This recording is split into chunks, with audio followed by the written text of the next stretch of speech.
제가 목차는 이렇게 일단 히스토리를 잠깐 살펴봤고요.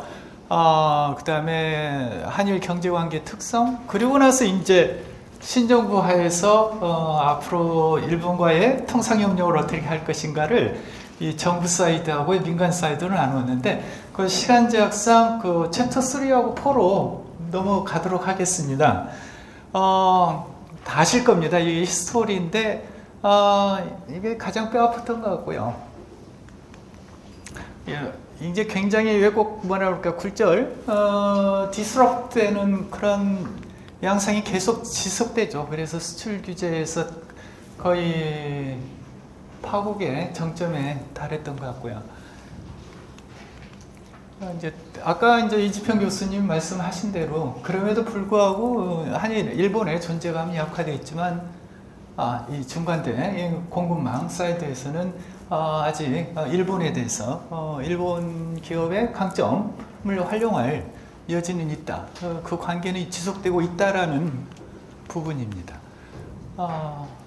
본문에서 이제 그렇다면 신정부에서 대일 통상 협력 방향을 어떻게 잡아내 가야 되는가? 대신 전제가 있습니다. 이거 아무리 뭐 하나님 부처님이 나타나서 이렇게 해야 된다고 한들 이 한일 정치 외교 문제가 해결이 되지 않는 한 이것은 공룡불일 겁니다. 대신 어디까지나 이것은 이제 정치 외교적인 허들이 제거되었다라는 전제하에서 어떤 어젠다를 설정할 수 있는가, 그런 차원에서 말씀을 드리는 바입니다. 제일 중요한 게요, 그 FTA인데요, 메가 FTA인데, 사실상 작년인가요? 올해 초에 이 RCEP 발효되어 있지 않습니까? 그래서 이제 산업통상부 같은 경우도 일종의 정책 홍보 차원에서 RCEP을 많이 이야기하는데, 사실상 이걸 이제 한국하고 일본과의 이 무역 자유화 효과를 보게 되면 우리가 2015년도에 발효된 한중 FTA급입니다. 그래서 사실상 양의율이 굉장히 70% 중반대밖에 안 되기 때문에 이 RCEP을 통해서 한일 간의 무역이 활성화될 거라는 기대는 별로 없는 것 같습니다. 그래서 RCEP보다는 아마 CPTPP가 대안이 아닐까 생각을 합니다. 물론 아시다시피 이 CPTPP가 계속해서 벌써 논의가 된 게 일본이 가입 신청을 해서 협상을 한 2013년도잖아요. 아베 때. 벌써 10년이 다가오는데 10년 동안 이제 우리 정부도 갈팡질팡을 하다가 금년도 4월 달에 기재부에서 공식적으로 발표를 했죠. 그럼에도 불구하고 이게 CPTPP 논의가 별로 진전이 안 되는 것 같아요. 그래서 어떻게 돌아가는지는 모르겠는데 이제 개인적으로 한일 간의 뭐라 그럴까요? 여러 분야의 협력 섹터가 있지만은 아젠다가 있지만 규모 봐서는 이 메가 FTA를 따라갈 만한 협력 수단이 없는 것 같아요. 그래서 아까 발표하신 대로 일본의 존재감이 약화되는 무역 의존도라고 해야 되나? 일본이 차지하는 비중이 뭐 10% 이하로 계속 저하되는데, 이걸 획기적으로 끌어올릴 수 있는 수단은 제가 봤을 때는 FTA밖에 없거든요. 근데 양자 간의 한일 FTA는 뭐 사실상 물 건너간다 했을 때 사실상 저희 한국 정부가 생각할 수 있는 대안은 이 CPTPP인 것 같습니다. 이상의 경제협력 수단은 있을 수 없다라는 점을 말씀드리고 싶고요. 두 번째로서 지금 이제 다자간 협력 틀에서 한국이 일본하고 협력 아니면 대화를 할 수 있는 프레임워크가 뭐가 있냐 했을 때 아까 말씀하신 IPEF가 있는데요. 이 IPEF는 아시다시피 굉장히 유동적입니다. 대신 이 FTA 논의 어젠다는 다 빠져 있고요. 아시다시피. 그래서 지금 4개의 필라를 바이든 행정부가 제시를 하고 있는데, 여기는 선택적으로 가입을 하는 겁니다. 지금 14개 국가가 IPEF를 참여를 선언했지만 그 중에서 이제 국가들이 자기 선호에 맞춰서 네 군데 필라 중에 들어가서 협상을 할 수 있는 프레임워크인데, 이 네 개의 이 필라 중에서 한국과 일본이 공통 관심을 갖고 협상을 할 수 있는 분야는 아마 2번하고 3번, 그리고 나서 1번이 될 걸로 보는데요. 그 레질리언트 이코노미는 공급망 강화 차원입니다. 그래서 아마 지금 미국하고 일본이 독자적으로 2+2 미팅을 해서 이 반도체, 그죠?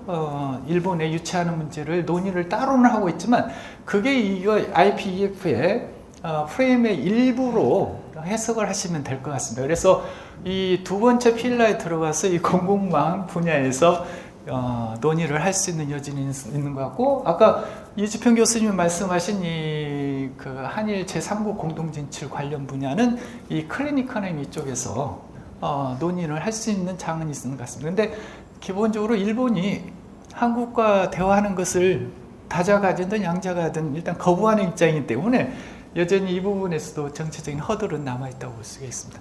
대신 세 번째로 지적할 수 있는 게 한국 정부 입장에서 약간 좀 개운치 않은 게 일본의 경제안전보장 전략인데요. 보시다시피 굉장히 한 2020년, 그죠? 한 2, 3년 동안 굉장히 이 경제안전보장에 관련돼서 제도적인 측면, 정책적인 측면에서 굉장히 거의 보강을 했거든요, 일본은. 근데 우리나라는 이제 시작하는 단계로 보이는데, 이 부분이 한일 경제협력에서 좀 걸림돌로 작용할 소지가 남아있는 부분이 있습니다. 시간 관계상 정확하게는 말씀드릴 거고요. 그 다음에 마지막으로 민간 섹터인데요. 이것도 세 가지 부분에서 말씀을 드리겠습니다. 일단 국내에서는 이제 일본이 제외돼서 오히려 영국이라든지 유럽 국가 내에서 한류 얘기를 많이 하는데, 사실상 그 일본에서의 한류가 이 코로나19 국면에서 굉장히 언론에서 많이 보도가 됐던 것 같아요. 그래서 제가 우연히 그 니케이 신문사에서 작년도에 발표한 그 2021년 일본 내 히트 상품 30개를 봤는데, 그 중에 한류하고 관련된 게 몇 개 있나 해서 제가 뽑아봤습니다. 보니까 어떻게 좀 기억에 남는 게 보이세요? 제가 봤을 때 가장 인상적인 게 두 번째예요. 피코마라고 이 카카오 그죠? 웹툰. 예, 아마 여기 계신 분들은 잘 모르실 거예요, 웹툰에 대해서. 그래서 이 피코마가 9위에 올랐다라는 게 되게 쇼킹했고요. 이게 이제 아마 네이버에서 야후자팬을 인수한다는 얘기가 나오지 않습니까? 지금 협상이 그런 얘기가 나오는 것 같은데, 이게 제가 봤을 때 일본 내 한류 열풍하고 무관치가 않아 보여요. 두 번째가 그 12번이에요. 이게 이제 이커머스, 전자상거래, 일본 내에 있는 전자상거래인데요. 이게 이제 일본 내에서 일어나는 한류의 열풍을 안고 우리나라 국내에 있는 비투계, 화장품, 의류계가 일본 내의 전자상거래, 그죠? Q10이라고 들어보셨어요? 그게 대규모 입점을 하죠. 그래서 이게 저희들이 보이지 않는 부분에서 굉장히 이 부분이 아마 정치하고는 상관없이 전자상거래, 그죠? 일본 내의 그 플랫폼을 기반으로 해서 한류 열풍을 안고 이 부분이 좀 거래가 활성화될 수 있는, 기대할 수 있는 부분이라고 생각하는데, 문제는 이게 전자상거래 지금 그 수출행 금액을 봐도 3억 달러가 안 돼요. 한국이 우리나라가 일본한테 수출하는 게 한 300억 달러는 될 거 아니에요.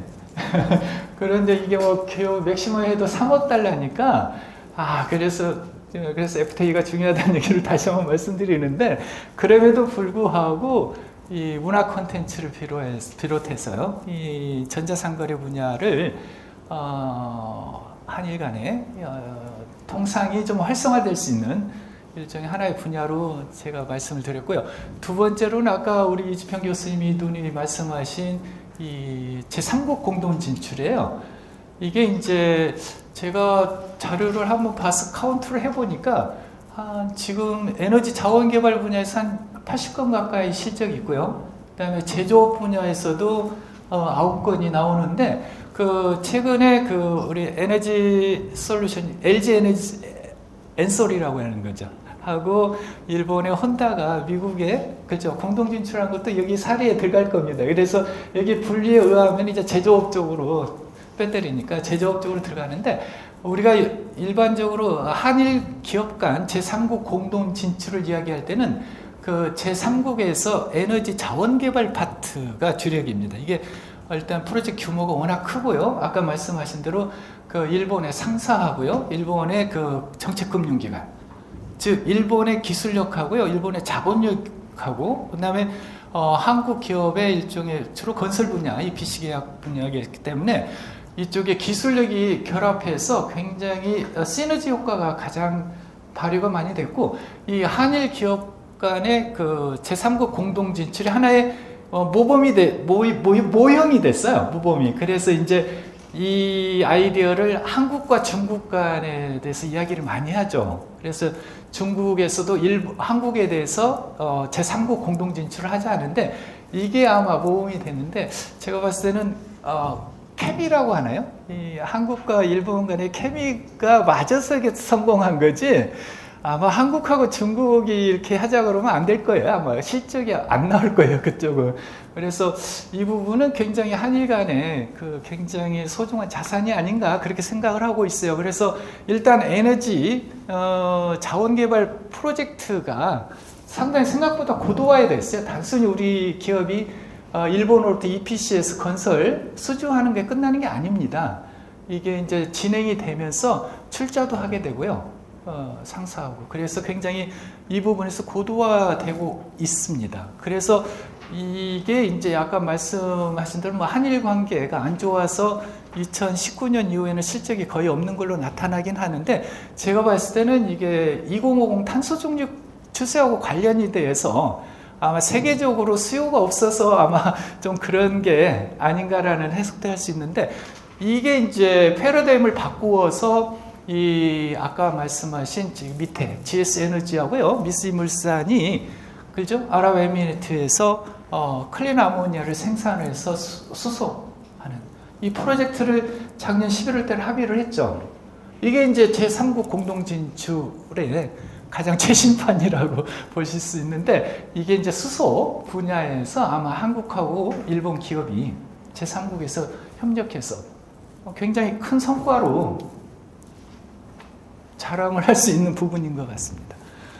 그리고 이제 마지막이 되는데요. 민간 섹터에서는 아마 아까 또 이 부분도 이제 우리 이주평 교수님이 말씀하시는데 일본 내에서의 그 DX 디지털 전환 정책 관련해서 한일 기업이 협력할 수가 여지가 있는데 이 부분은 조금 구체적으로 전망하기는 좀 어려운 부분이 있는 것 같은데 사실상 그 일본의 이 디지털 전환이 아마 디지털 패전국이라는 표현을 많이 했어요. 일본 언론들이 자기들이 태평양 전쟁에서 졌듯이 디지털 전쟁에서 졌다라고 해서 일본은 디지털 패전국이라고 따기를 스스로 찍고 있는데 그 와중에서 지금 디지털 전환 정책을 굉장히 모든 사회 전반에 걸쳐서 하고 있습니다. 대신 지금 2번, 3번에 쭉 나오는데 흐름이 굉장히 트럼프 못지않는 자펜 퍼스트 정책이에요. 그래서 여기 기술들이 거의 다 그 일본 내에서는 외국 기술들, 특히 미국 기업들이 거의 다 시장을 다 지배하고 있는데 특히 클라우드라든지 이 데이터 센터 운영하는 거라든지 대부분이 그 일본의 기업이 경쟁력이 없어요. 그래서 외국 자본에 좀 지배가 되어 있는 상황인데 이 부분에서 일본 기업이 국산화를 하려고 많이 움직이는 것 같아요. 그래서 프로젝트 가동을 해서 국산화하는데 주력을 하려고 하는데 이 틈새에서 한국 기업하고 일본 기업이 좀 협력할 수 있는 일종의 여지를 공간을 좀 확보하는 게 필요하지 않나 해서 말씀을 드리는 겁니다. 마지막으로 오른쪽은 옛날에는 이제 디지털 IT는 굉장히 우리나라 청년 실업 문제 해소 차원에서 IT 인력을 일본에 수출하는 굉장히 구시대적 발상으로 그런 얘기가 많이 나왔는데 아마 이것은 이제 아마 많이 이야기가 줄어들 것 같아요. 여러 가지 문제가 있는 것 같고요. 대신 기업 차원에서 일본 시장에 진출하는, 협력하는 그런 방안을 좀 생각을 해야 되지 않나.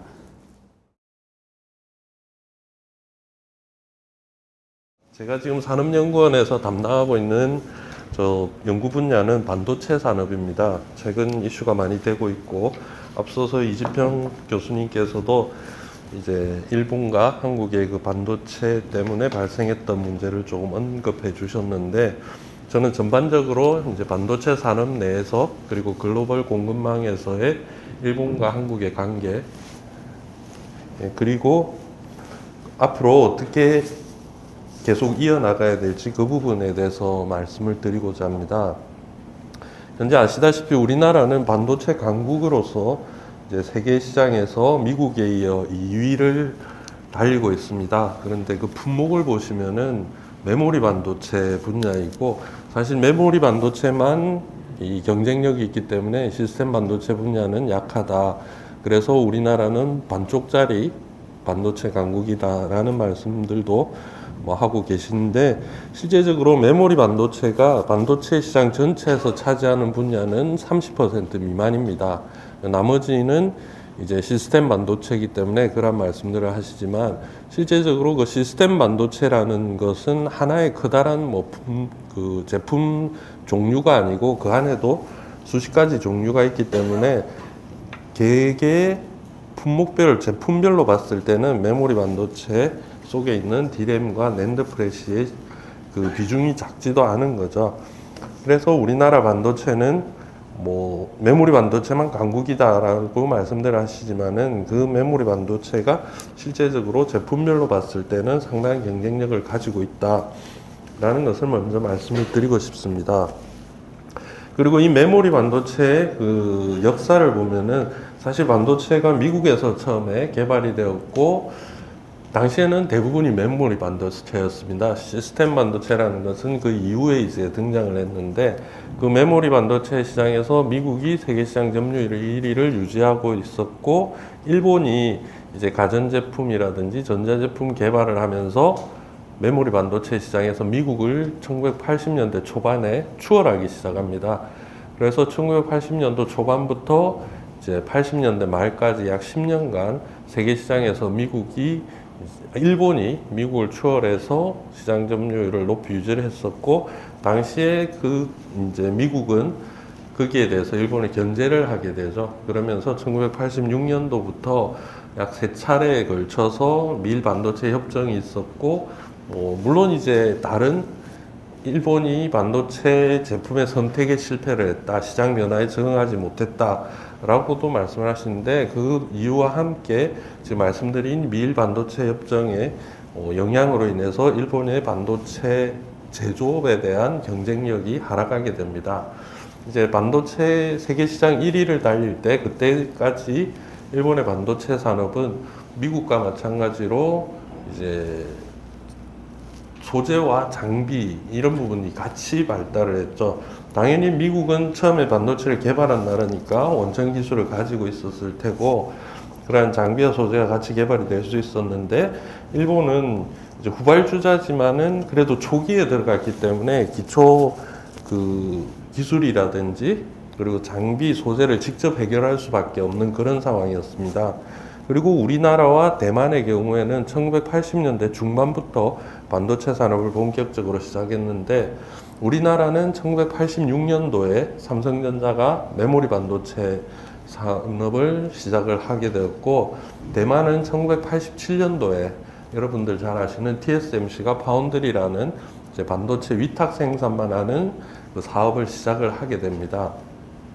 앞서 말씀드린 것처럼 85년도, 80년대 중반에 미일 반도체 협정으로 일본의 반도체 제조업이 경쟁력을 잃기 시작한 시점에 한국과 대만에서 반도체 제조업이 이제 시작을 하게 된 거죠. 그러면서 이 반도체 제조 장비와 소재를 만들고 있던 일본 기업들이 최종적으로 반도체를 생산하던 기업들, 즉 예전에 일본의 반도체 기업들은 도시바를 비롯해서 NEC 그리고 히타치 등등이 여러 전자업체들이 실제적으로 반도체를 전부 다 만들고 있었습니다. 그러니까 일본의 반도체 제조 장비 소재 기업들 같은 경우에는 다양한 기업들과 협력을 하면서 그 기술을 개발을 할 수 있었던 것이죠. 그런데 이제 그 기업들이 반도체 생산을 포기하기 시작하니까 판로가 없어지는 그 상황에서 한국과 대한만의 이런 반도체 생산업체들이 등장을 하니까 일본 기업들이 그렇게 이제 같이 살아남을 수 있었던 겁니다. 일본이 물론 소부장이 강하다고 말씀들을 하시는데 실질적으로 소부장만 강해서는 그 소부장이 커 나갈 수는 없을 겁니다.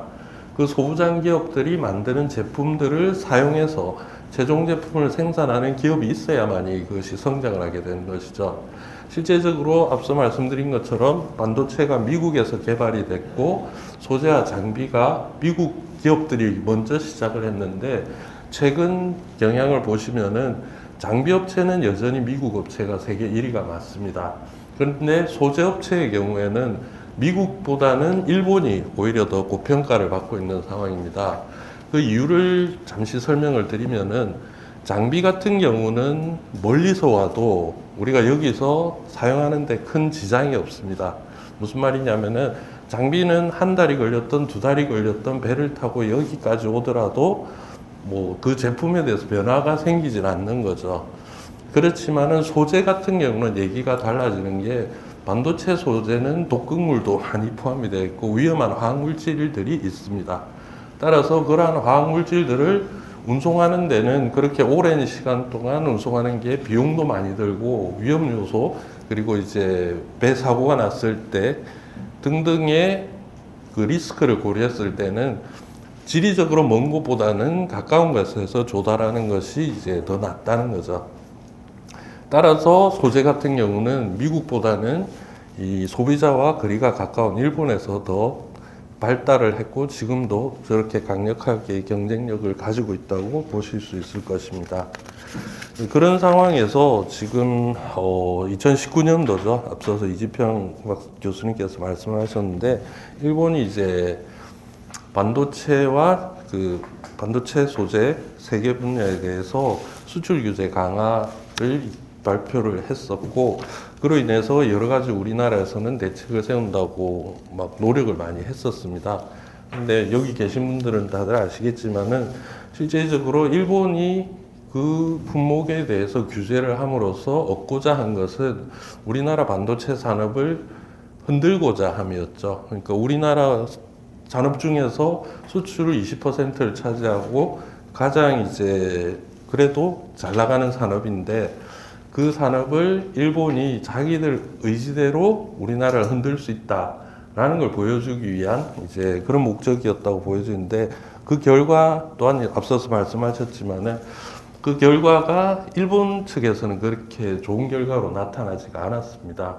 실제적으로 그 수출 규제 강화 이후에 우리나라 반도체 산업이나 디스플레이 산업에 피해가 없었을 뿐만 아니라 일본 기업들이 한국에 진출을 많이 하기 시작했죠.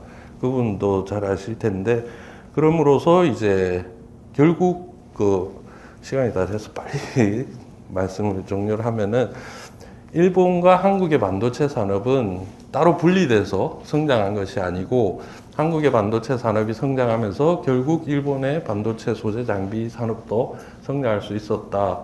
또한 그 일본이 우리나라 반도체 산업을 공격하기 위해서 그런 정치적인 움직임을 보였지만은 결론은 그렇게 이제 일본한테 득도 되지도 않았고 결국 말씀드리고 싶은 것은 두 나라 사이에 이런 정치적이나 이념적인 문제가 있을 수는 있지만은 이런 글로벌 공급망이 형성이 됐고 같이 협력해서 발전하는 산업 안에서는 그러한 다툼보다는 오히려 협력을 하면서 더 앞으로 나아가는 방향을 모색해야 된다라고 말씀을 드릴 수 있겠습니다.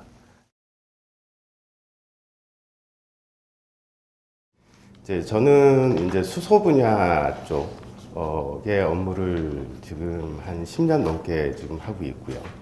그 다음에 이제 이 수소 분야를 하다 보니까 이 수소 분야가 결국에 친환경 산업하고 다 연결이 돼 있습니다. 연결이 돼 있고, 이제 수소라는 분야는 이제 원래 목적이 이제 온실가스 감축, 지구 온난화 대응을 하기 위한 이제 친환경 산업의 하나라고 이렇게 보시면 될 것 같습니다. 그래서 이제 친환경 산업이라고 얘기를 하면 이제 재생에너지, 그 다음에 태양광 풍력 같은 재생에너지와 전기차, 그 다음에 수소, 뭐 대표적으로 이게 크게 세 개 분야로 나눌 수가 있습니다. 일단 뭐 시간이 짧기 때문에 이제 글로벌 동향을 위주로 해서 설명을 좀 드리겠습니다. 일단 이제 이 친환경 쪽 관련돼서 최근 이제 동향이 2020년도에 지금 ESG가 강화되면서 이제 관련된 기업들의 탄소 감축, 온실가스 감축이 좀 강화됐고요. 그 다음에 작년도 초에 유럽에서의 탄소 국경세가 강화가 되면서 이제 탄소 국경세 관련된 법안이 작년 6월에 EU 집행위원회를 통과를 했습니다. 통과를 했고 여기에 따라 가지고 탄소 국경세가 결국에 국외 기업에 이제 탄소 배출량에 따라서 세금을 매기겠다는 얘기입니다. 그래서 이런 이제 글로벌 이제 동향들이 기업을 이제 친환경 산업이나 탄소 감축을 할 수 있게끔 지금 만드는 요인이 되고 있다. 이렇게 보시면 될 것 같습니다. 근데 이제 최근 들어서 이제 우크라이나 전쟁, 러시아 전쟁이 터지면서 사실 에너지 안보 문제가 굉장히 이제 화두로 떠올랐고요. 그 다음에 이제 특히 유럽 쪽에서도 독일 쪽이 가장 이제 큰 영향을 지금 받고 있고, 독일 같은 경우는 지금 러시아의 천연가스 대신에 재생에너지로만 지금 한번 100% 전기 생산이나 이런 걸 해보겠다라고 국가의 계획까지 지금 바꾼 상태입니다. 그래서 이런 이제 경향과 맞물려서 지금 이제 진행된 게 올해 6월달에 이제 유럽에서 피트4 55라는 법안이 이제 통과가 됐는데, 이 법안이 작년에 통과된 탄소 국경세를 강화하는 내용입니다. 거기다가 이제 뭐 또 하나 포함되어 있는 게 2035년부터는 이제 유럽에서는 내연 기관차 판매가 금지가 되는 이제 법안이 들어가 있습니다. 이 내용은 사실은 독일에서 굉장히 많이 반대를 했는데도 불구하고 결국에 이 법안이 지금 통과돼서 이제 지금 시행이 됐다, 이렇게 보시면 될 것 같습니다. 이 법안의 내용을 보게 되면 이제 분야로 보면 한 5가지 정도 되고요. 여기에 이제 철강, 전기, 알루미늄, 시멘트, 비료 해가지고 5개가 지금 탄소 국경세를 이제 작년 법안에는 2026년부터 이제 3년 동안 시범 시행을 하고요. 2026년부터 시행을 하겠다라고 했었는데, 이번에 피트4 55가 법안이 통과되면서 이게 1년이 조금 다행히 뒤로 밀렸습니다. 그래서 2027년부터 이 법안이 시행되는 걸로 결정이 됐고요. 여기에 이제 또 추가로 4개 분야가 이제 추가가 됐는데, 이게 유기화학품하고 플라스틱, 그 다음에 특이하게도 수소와 암모니아가 들어가 있습니다. 이 수소와 암모니아는 이제 화석 연료를 대체를 할 수 있는 미래 에너지원으로 지금 이제 생각을 하고 있기 때문에 이제 국제 거래가 저희가 보기에는, 우리나라 기점으로 이제 보기에는 한 2025년에서 27년 정도 되면 이제 중동이나 호주 뭐 이런 데서 생산되는 그린 암모니아가 국내에 수입돼서, 지금 현재 화력발전소가 굉장히 우리나라에서 많이 운영이 되고 있는데, 이 화력발전소에 20% 그린 암모니아를 혼소해서 이제 온실가스 배출을 20%를 줄이겠다는 목적으로 지금 진행이 될 것 같고요. 그 다음에 2030년 이후가 되면 이제 그린 수소를 액화시켜서 수입하는 그런 이제 수입할 수 있는 그런 분위기가 될 거다라고 예측을 하고 있습니다. 그래서 이런 그린 수소 수입과 관련돼서 이제 일본은 벌써 이제 글로벌 이제 투자가 진행이 되고 있고요. 한 5개 프로젝트가 일본에서 진행이 되고 있고, 국내는 이제 작년 10월 달에 국내 한 42개 기업이 모여서 해외에서 수소를 수입하는, 이게 암모니아도 포함되어 있고 이제 국내 생산도 일부 포함되어 있습니다. 수소를 수입하는 이런 프로젝트를 구성을 해서 이제 올해나 내년 정도에 시행이 되지 않을까 예상을 하고 있습니다. 그래서 이런 이제 탄소 국경세가 이제 강화가 되고 있고요. 두 번째로 얘기 드릴 수 있는 게 이제 철강과 알루미늄 관련된 이제 수입 제한 조치, 온실가스가 많이 배출되는 이제 분야가 철강입니다. 이제 철강 분야는 우리나라에서 이제 전체 모빌리티, 이제 자동차, 선박, 항공에서 발생되는 이산화탄소의 양만큼 철강 분야에서 온실가스가 배출되고 있습니다. 그래서 우리나라에서 온실가스를 제일 많이 배출하는 기업은 포스코라고 보시면 됩니다. 그래서 이 포스코 이제 철강 분야가 이제 전 세계적으로 온실가스 감축을 하기 위해서 이제 기술 개발, 산화 환원 제철이라는 기술 개발을 지금 하고 있고요. 그다음에 이거와 관련돼서 이제 미국과 EU가 철강 생산이나 알루미늄 생산에 있어서 온실가스 배출이 많이 되는 부분을 수입 제한을 하겠다는 협의를 하고 있습니다. 그리고 여기에 지금 참여하는 국가가 일본과 영국이 같이 또 추가로 참여하고 있어서 이런 게 실제로 가시화되게 되면 이제 가장 피해를 볼 수 있는 이제 국가들이 아시아에 주로 있다고 보시면 되고요.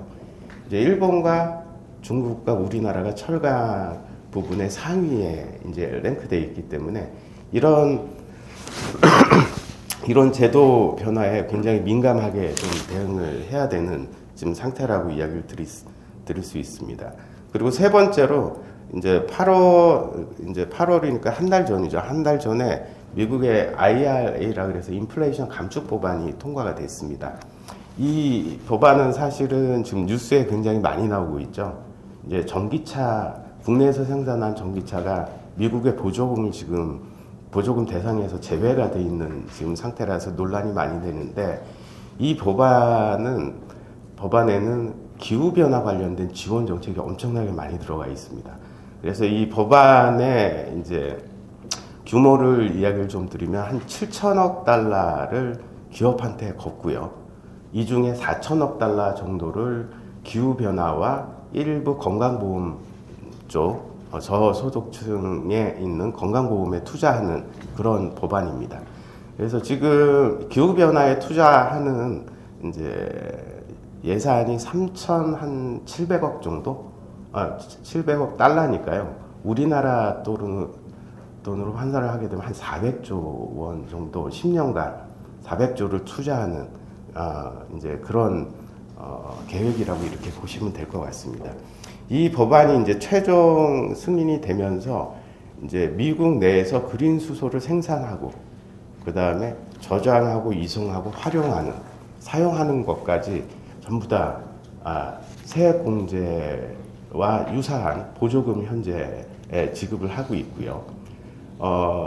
지금 이제 수소 생산 같은 경우는 이제 우리나라는 수소 생산 비용이 굉장히 이제 비쌉니다. 하지만 이제 미국은 이제 사막이 있기 때문에 이제 우리나라보다 좀 저렴하게 생산할 수 있는데, 이제 미국에서 1kg의 수소를 생산하는데 대략적으로 최대 3달러의 보조금을 주고 있습니다. 이렇게 되면 이제 가장 효율이 좋은 지역에서 생산되는 수소는 생산 단가가 지금 예상하는 게 최저 0.75달러로 예상을 하고 있습니다. 보통 이제 1kg 하면 이 이제 개념이 안 오시기 때문에 이제 얘기를 드리면, 지금 현재 국내 24,000대 수소차가 보급이 돼서 운영이 되고 있는데, 수소 1kg을 충전을 하면 100km를 갈 수 있는 양입니다. 그래서 굉장히 저렴하게 수소를 생산을 할 수 있는 이제 여건이 된 거고요. 여기에 따라서 이제 비교를 좀 해보게 되면 화석연료보다 훨씬 저렴한 이제 수소가 생산이 돼서 이제 지금까지는 우리나라가 전 세계에서 가장 큰 수소 시장을 가지고 있었습니다. 자동차와 충전소와 연료전지. 해서 가지고 있었는데, 그리고 일본도 투자를 굉장히 많이 했습니다. 그래서 이런 부분들이 이제 앞으로 미국이 이런 제도를 만들므로 해서 시장이 미국 쪽으로 옮겨갈 것이다라고 예측을 하고 있습니다. 그래서 지금 글로벌 동향은 이렇게 돌아가고 있는데, 이제 그 한일 관계를 좀 보게 되면 에너지 분야 쪽으로 설명을 드리면, 한국과 일본은 에너지가 없는 나라입니다. 이제 우리가 쓰는 에너지의 93%를 거의 똑같습니다. 일본과 우리나라 93%를 해외에서 다 수입하고 있습니다.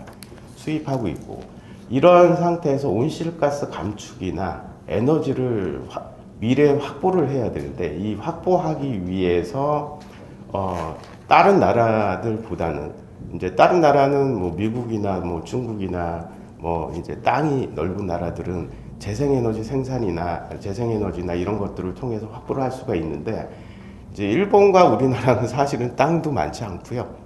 풍력을 할 수도 없고, 많이 할 수도 없고, 굉장히 애매한 위치에 지금 서 있다, 이렇게 보시면 될 것 같고, 그리고 지금 이런 이제 피트4 55나 EU 쪽에, 그 다음에 미국의 IRA나 이런 것들이 사실은 이제 유럽 같은 경우는 러시아 에너지 문제 때문에 러시아의 화석 연료에서 탈피하기 위한 하나의 전략이라고도 이제 볼 수 있고요. 미국 같은 경우는 이제 IRA가 중국을 견제하는 수단으로도 일부 활용이 되고 있습니다. 그래서 이런 상황 속에서 이제 한국과 일본이 진짜 경쟁을 하는 게 맞느냐, 이런 부분은 고민을 좀 많이 해야 될 것 같습니다. 그래서 이제 서로 협력할 수 있는 부분을 좀 찾아서 비용을 좀 낮추는 방향, 이제 해외 그린 수소나 이제 친환경 에너지를 우리가 수입을 해야 되는데, 이 수입할 때 또 일본과 우리나라가 사실 저 에너지 수입국으로 따지면 일본이 2위고 우리나라가 4위입니다. 이제 중국이 1위긴 한데, 굉장히 많은 이제 에너지를 사오는데 굉장히 많은 이제 비용을 투자를 하고 있는 거죠. 하다 보니까 이런 부분에 있어서 공동 투자를 하는 거는 사실은 어떻게 보면 당연하다, 이렇게도 보여질 수가 있습니다. 그래서 이런 부분하고 탄소 중립과 관련된 기술 개발, 이런 부분에 한일이 좀 앞으로 협력을 하는 게 좋지 않나, 이렇게 생각을 하고 있습니다.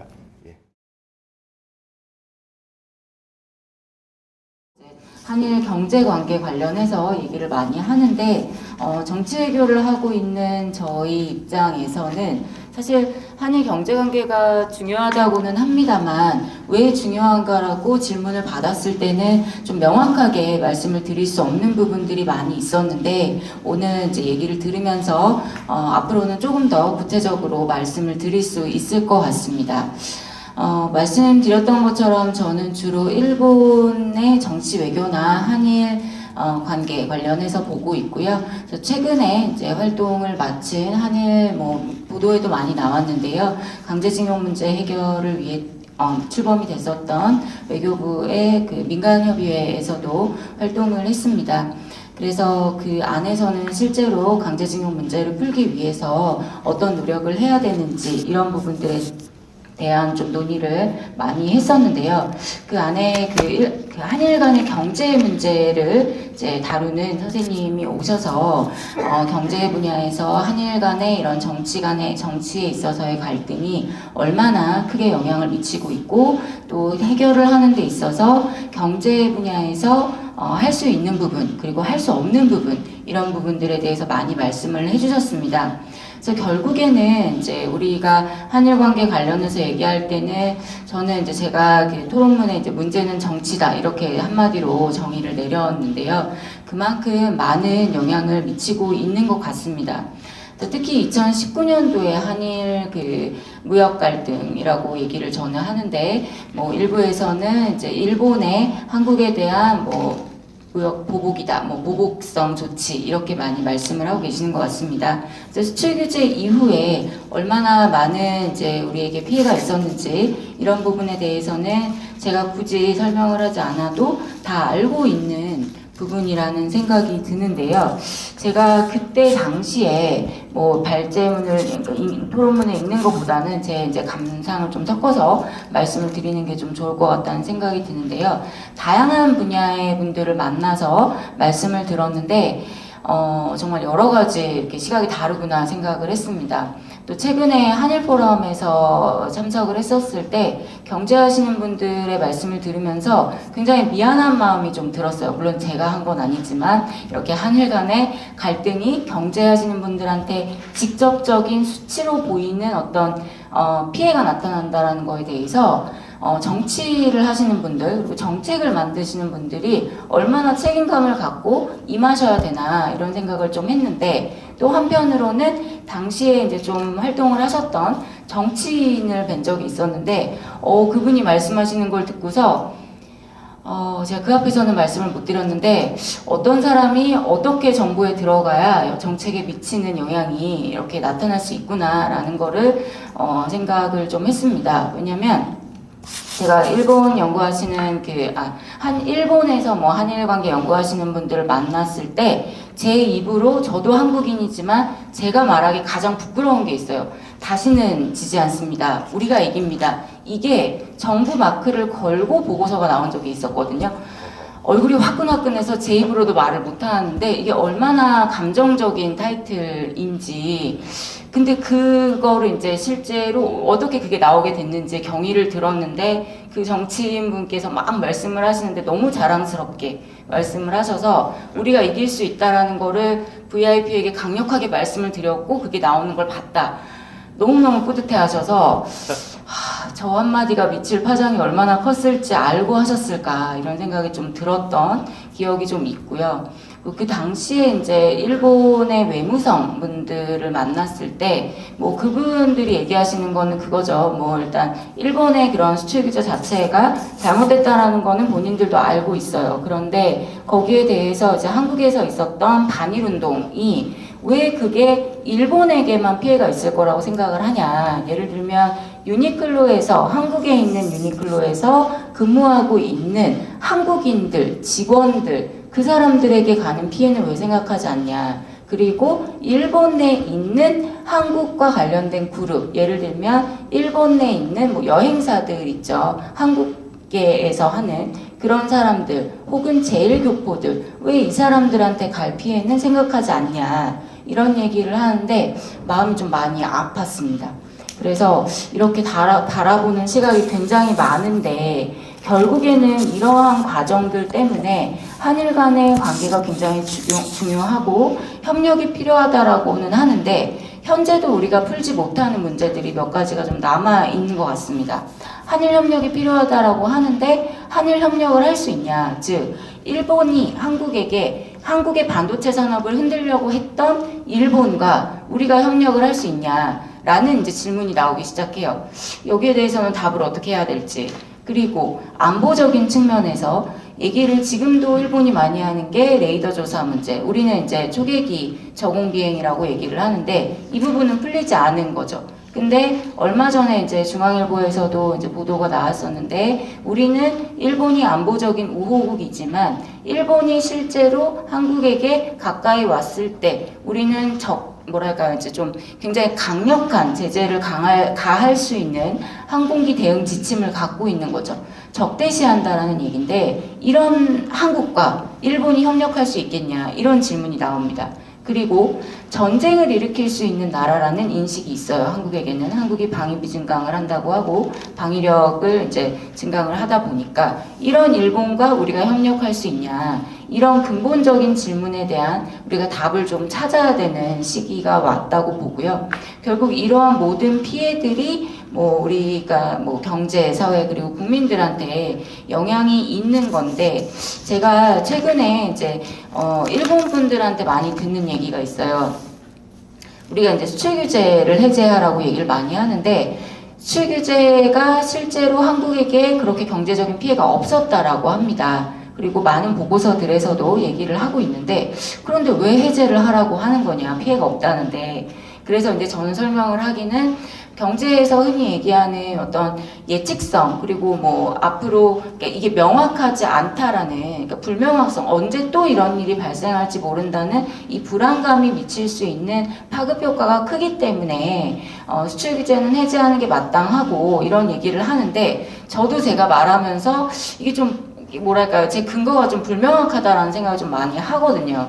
그래서 이제 시간이 좀 오바가 돼서 말씀을 좀 정리를 해야 될 것 같은데 결국에는 우리가 이제 오늘 너무 좋은 발표도 많이 들었고 한일 협력이 필요하다라는 거에 대해서는 많이 얘기를 하고 있는데 제가 좀 부탁을 드리고 싶은 거는 여기 이제 경제 하시는 분들이 많이 이제 계시다 보니까 아마도 어떤 그 정치적인 부분이나 외교안보적인 부분은 제가 이제 연구하고 있는 이 파트에서 많이 고민을 하게 될 겁니다. 그렇지만 실제로 경제협력이 왜 필요한가라는 거에 대해서는 시너지 효과는 사실은 제가 볼 때는 크게 많이 와닿진 않습니다. 그런데 했을 때 좋은 거잖아요, 그거는. 근데 하지 않았을 때 나타날 수 있는 피해가 뭔지를 조금 더 그 객관적인 근거를 가지고 말씀을 해주신다면 그게 더 많이 와닿을 수 있을 것 같아요. 그리고 근본적으로 한일이 같이 가야 된다. 그러니까 한일이 일본이 수출 규제를 했을 때 한국에 미치는 영향이 미미하다. 그래서 우리가 이겼다. 이렇게 하는 거는 궁극적으로 저는 도움이 되지는 않는다고 생각을 합니다. 그래서 여기 연구하시는 분들도 많이 계시기 때문에 궁극적으로 이러한 그 조치들이 한일 간에 미치는 어떤 실질적인 피해가 어떤 것인지를 더 많이 얘기를 해주신다면 오히려 앞으로 한일 간의 협력 그리고 한일 관계 개선을 위해서 더 많은 도움이 될 거라고 여겨집니다. 네, 이상으로 마치겠습니다.